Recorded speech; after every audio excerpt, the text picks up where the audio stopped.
Hi, this is Mike Regan with TranzAct's 2-minute warning for the week of February 17th. How do you manage your supply chains in a sea of uncertainty? In last week's 2-minute warning, we talked about the impact that the coronavirus is having on global supply chains.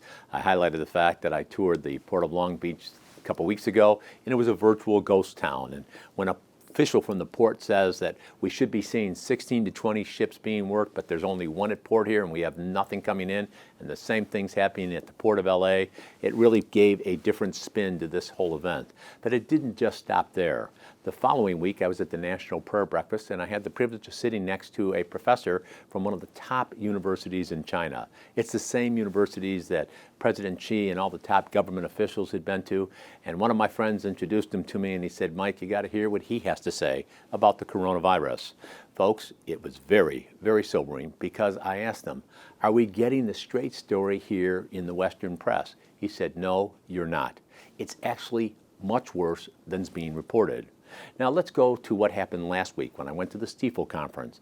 David Ross and Bruce Chen do a great job of putting on a wonderful event. You hear from all the top transportation executives in North American transportation companies, but he also had a panel which featured interviews with some very large shippers. So I got to ask one of my friends who's the vice president of transportation from Walmart, how is Walmart handling the coronavirus? And he gave a very interesting response. He said, well, it's kind of tough right now.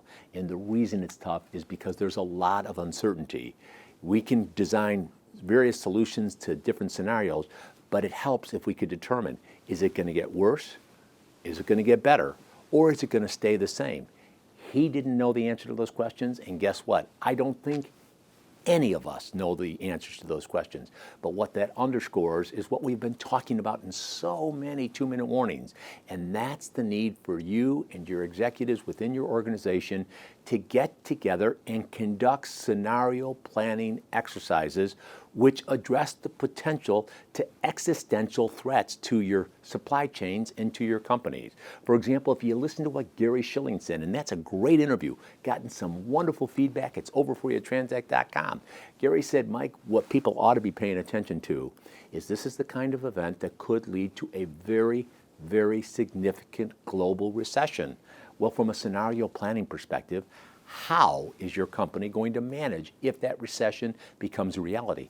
How is your company going to manage its supply chain if you can't get products? And for those of you who say, well, we don't import a lot from China, what you may be shocked is to find out what some of our customers have found out, that a lot of the products they buy here from North American-based companies have subcomponents that are manufactured in China, and they're running the risk of seeing their production lines shut down because they can't get product. We've also heard from transportation companies where to get shipments from China here to the United States, companies are paying a premium for air freight of 400% to 500% the going rate. And that's why scenario planning exercises can be so valuable. Now, some of you may be scratching your head and saying, Mike, how do we get started in doing this? And fortunately, if you have that question, you've got friends here at TranzAct. Through our Supply Chain Edge team, John DePiel and his team can do a wonderful job of getting you started on the road to conducting meaningful scenario planning exercises that will help you control your supply chain and manage that supply chain in a sea of uncertainty. Now, if you're interested in learning more about those capabilities, send us an email or give me a call. Because with each and every 2-minute warning, we're here to remind you, we are on your team. We're here to help. And we're passionate about seeing you be successful. Thanks for your time.